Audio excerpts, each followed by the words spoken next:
Stories of the Banshee has been passed on through the generations for centuries. Some say that the Banshee is the ghost of a young woman who was brutally killed and died so horribly that she now watches families and loved ones, warning them of the impending death. According to the legend, the Banshee can also take on many forms.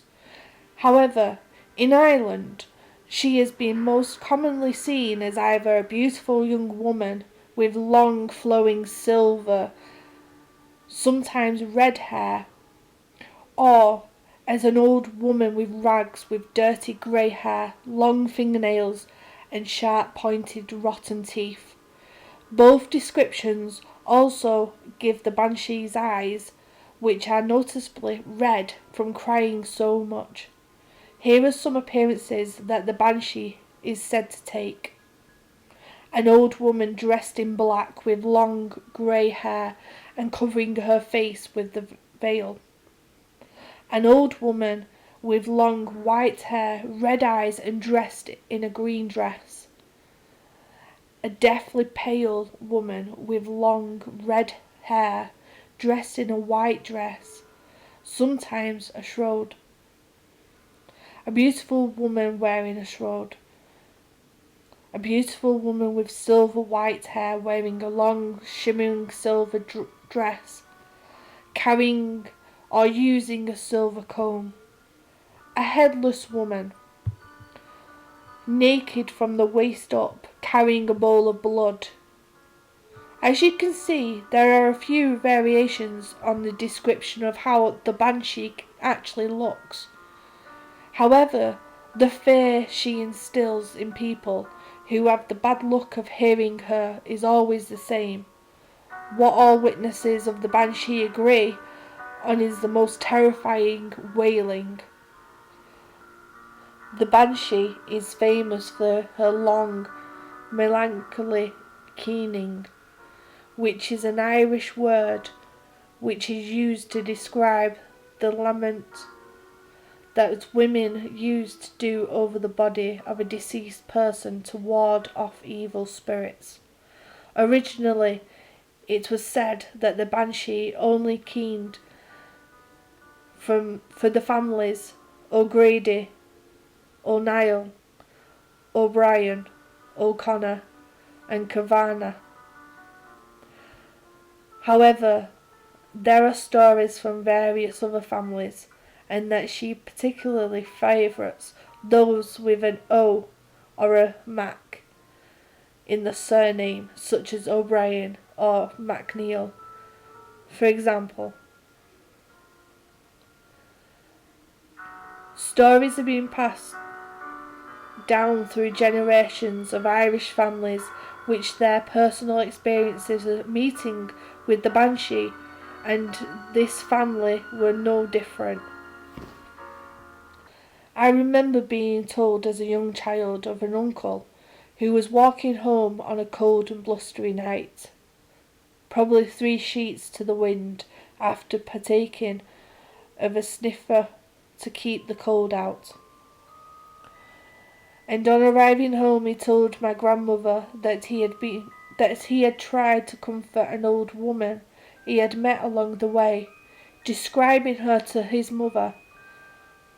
He said that the old woman was dressed in black with a veil over her face, was crying and wailing outside the house, but every time he went over to see her, she moved away, but all the while kept pointing at the house. My grandmother, with all her knowledge of the old Irish legends, knew straight away what this old lady represented, and hurried my uncle to bed, reassuring him that she herself would have a look for the old woman. Needless to say, she didn't dare do such a thing. Then sure enough, only 3 days after this strange encounter, my grandmother's brother died peacefully in his sleep. As children we used to plague my uncle to recount the story of the night he tried to invite the Banshee in for tea.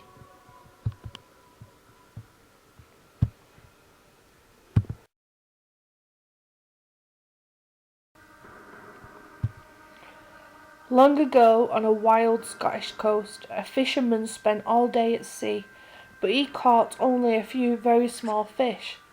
As the sun began to set, the fisherman still had only a meagre catch, but when night fell he rowed to shore and beached his little boat. As he walked towards his cottage across the pebbly beach, he heard beautiful voices singing a sweet, high, lyrical and lovely tune, a song more beautiful than any he has ever heard. He turned towards the sound and saw what few have ever seen. There, near the water, a dozen Selkie people were laughing and playing and singing. The fisherman could not believe his eyes. Few ever saw the seal folk, who now and then cast aside the skin and took on human forms to play ashore.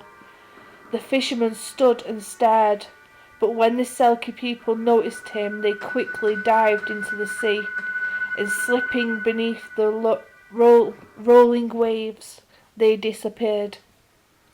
I must have been dreaming, said the fisherman aloud, and again he turned towards his cottage, but something nagged at him. So he turned again, and this time he noticed something sleek and shiny lying on the rocks. He walked closer, and now he saw it was a seal skin. No one will ever believe I've seen the Selkies unless I show them this, he said, and so he leaned over and picked up the skin and slung it over his shoulder.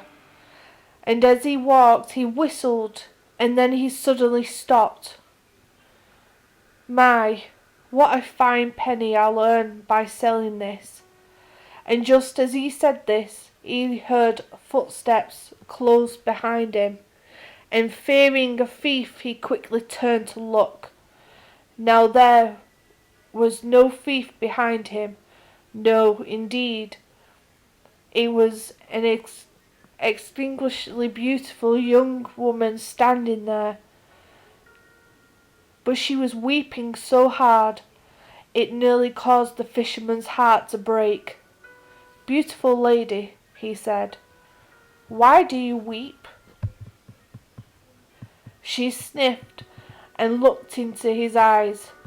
Kind sir, she said, choking back tears, you have my seal skin. Kindly give it back, for I belong to the Selkies, and I cannot live under the sea without my skin. The fisherman could not stop staring. You see, he had fallen in love at first sight, and because he was a young man and terribly headstrong, he thought he must keep her with him. He clutched the seal skin to his chest, pressing it to his pounding heart. Dear lady, he said gently, be my wife, for I have fallen madly in love with you, and without your seal skin you'll have to live on land and make you happy, that I promise. Please, sir, she cried, my folk will be so worried. I must go home. Never could I be happy on land. But the young man was stubborn. He was that way. So he smiled as sweetly as he could, bowed his head and bent down on one knee. Dear woman, my cottage is a cosy place. I'll keep you warm by the fire. I'll feed you plentifully, all the fresh fish you could ever wish to eat. I promise you will live a happy life on land as my bride. The young woman felt helpless without her skin. I fear I must go home with you until you will return my skin, she said. In saying this, he took her hand and led her to his home. For many weeks the fisherman kept the seal skin with him, for he feared his bride-to-be would steal it and slip away. But after a while the sweet lady began to settle into this life on land, and when the fisherman saw she felt happy, he stuffed the skin inside the crevice in the chimney. There, my girl, you will never find it, he said to himself. Another month went by and they married, and time passed very nicely indeed.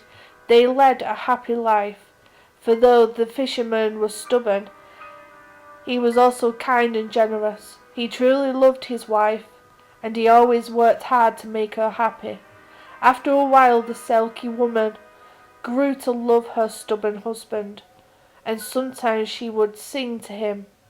Those nights he was the happiest man in the world. And as the years passed, the couple had 7 children, and the Selkie woman loved these lads and lasses with all her heart. Most of the time the family was very happy, though every once in a while the children would find their mother on the beach, gazing wistfully out to the sea. They would circle her and ask, "Mother, why do you look so sad?" And she would shake her head and kiss their foreheads. "Never you mind," she told the children. "I've only been dreaming too long." One day the fisherman and the 3 eldest children went out on their boat to catch fish. The next 3 walked to the village to buy some bread and milk, and the mother and her youngest son stayed home alone. Now the mother looked out of the window and watched the waves crash on shore. Far in the distance she noticed, on the slick black rocks, a band of seals playing and barking. She sighed deeply and her eyes filled with tears. Her youngest son ran to her side. "Mother, what's wrong?" he asked. "Whenever you look out to sea you grow so sad." Without thinking she turned and said, "I'm sad because I was born in the sea. It's the home to which I never can return because your father hid my sealskin." Now the boy, like all children in Scotland, had heard tales of the Selkie folk, so right away he knew what his mother must be, and he ran to the fireplace, reached up and pulled the sealskin from its hiding place. He held it out to his mother. "How did you find it?" she said, astonished at the sight of her skin. "One day I was here alone with father," said the boy, "and he took this from its hiding place and stared at it. I knew it was special, and now I understand what it is." The woman embraced the sealskin, and then she reached for her child and embraced him. "My darling," she whispered, "I will always love you." And then clasped sealskin to her heart. She ran outside and down to the sea. She slipped into her skin and dived into the bracing water. Soon after that moment, as they were heading home, the fisherman and his children rowed past a group of seals.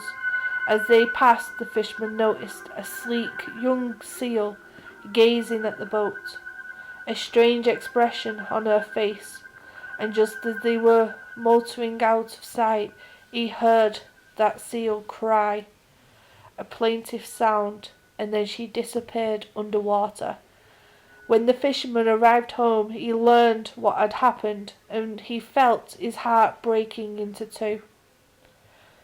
But he understood his son was a loving boy. He was braver and more generous than the fisherman had ever been. Forever afterwards the fisherman and the children missed the Selkie woman, but knowing she was happy in the world where she belonged gave them a measure of joy.